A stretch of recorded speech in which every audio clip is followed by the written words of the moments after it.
শুধু নেতা নয়, নীতিরও পরিবর্তন চাই। ইসলামী আন্দোলন বাংলাদেশ তথা আমরা এদেশের মাটিতে শুধু নেতার পরিবর্তন চাই না, আমরা বহু মার্কার পরিবর্তন দেখেছি, নেতার পরিবর্তন দেখেছি, আমরা ক্ষমতার পরিবর্তন দেখেছি, কিন্তু এদেশের মানুষের ভাগ্যের পরিবর্তন হয়নি। ঠিক কিনা ভাইরা আমার?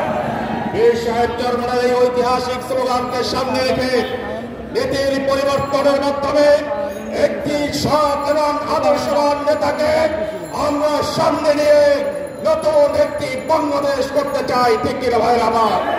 ইসলামী শ্রমনীতি প্রতিষ্ঠিত না হওয়া পর্যন্ত এদেশের শ্রমজীবী মানুষের ভাগ্যের পরিবর্তন হবে না।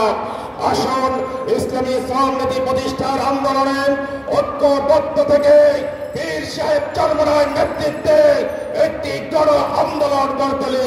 সেই আন্দোলনের সকলকে ঐক্যবদ্ধভাবে ঝাঁপিয়ে পড়ার আহ্বান জানিয়ে সংক্ষিপ্ত বক্তব্য শেষ করছি। আসসালামু আলাইকুম ওয়া রাহমাতুল্লাহি ওয়া বারাকাতুহু। সম্মানিত উপস্থিতি, এই পর্যায়ে বক্তব্য রাখবেন